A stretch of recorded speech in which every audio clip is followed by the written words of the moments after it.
Welcome to The Explainer. Today, we are asking a pretty incredible question, one that's going to take us deep, deep down into the Earth itself.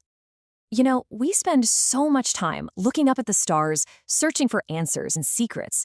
But what if some of humanity's greatest achievements, our most ambitious projects, aren't up there at all? What if they're right here, buried just beneath our feet?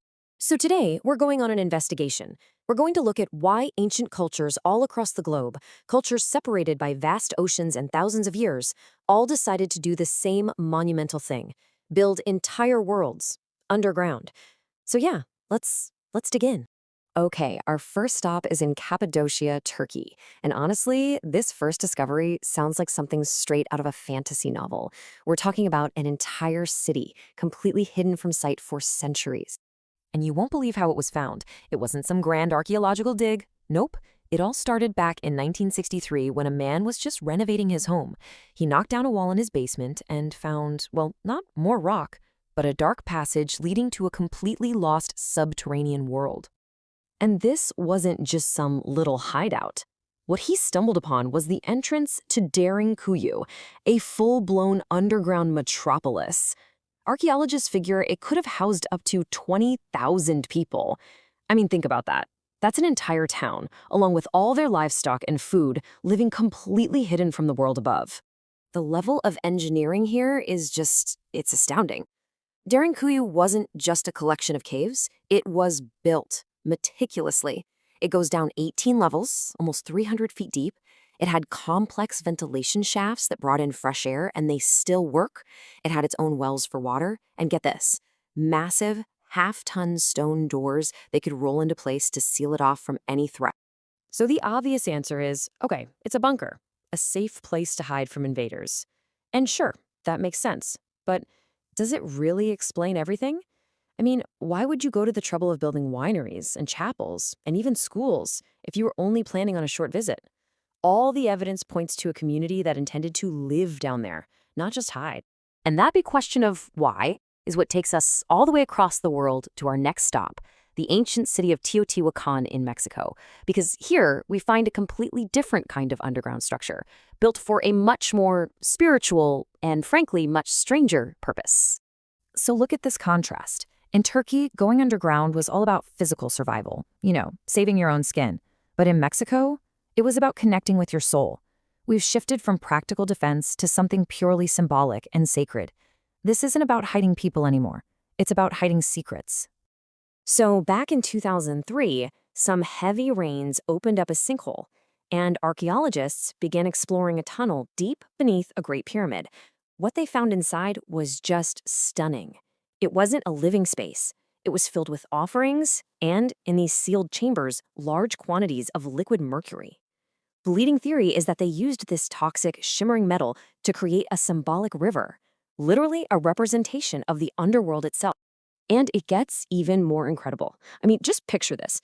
The walls of the tunnel were dusted with powdered minerals. So when you brought a torch down there, the whole place would have glittered like a starry night sky. They weren't just building a tunnel, they were recreating the entire cosmos underground, a sacred place for their priests to connect with the gods. And maybe the most telling detail of all is that the entrance was deliberately sealed with huge boulders almost 2,000 years ago. Whoever built this cosmic gateway wanted to make absolutely sure its powerful secrets remained locked away from the outside world forever. Okay, so we've seen underground worlds for survival and for spirituality. Our next destination in Peru takes this whole concept to another level. The structures here weren't for hiding or for worship, but for something way more abstract. They were for engineering the human mind itself. High up in the Andes Mountains, there's a place called Chavin de Huantar, a ceremonial center with a whole network of galleries beneath its temples. Now, these weren't for living in. They were designed to be disorienting labyrinths.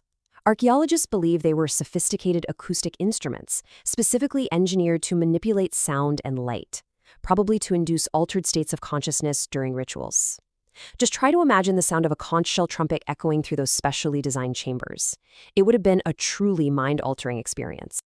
So we've had shelter, ritual, and perception.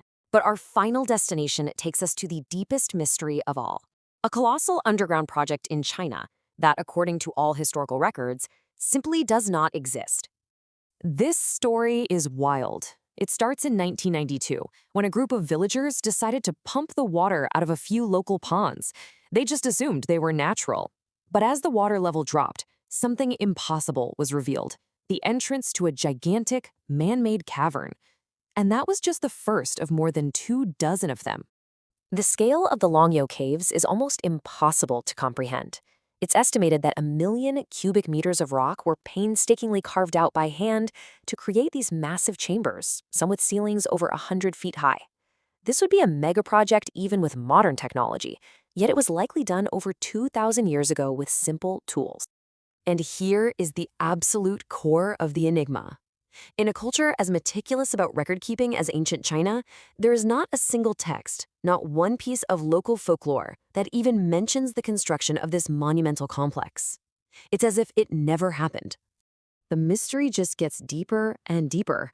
The caves are completely empty. No artifacts, no bodies, no debris, just these vast, silent halls covered in these uniform, deliberate chisel marks.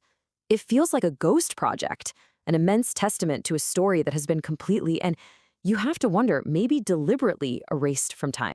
So when you put it all together, you see this fascinating spectrum of human motivation.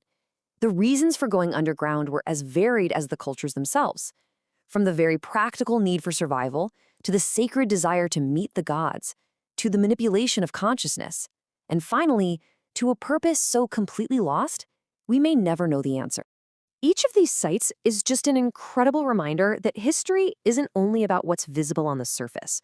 Some of humanity's greatest stories, its biggest secrets, and its most profound mysteries aren't written in books.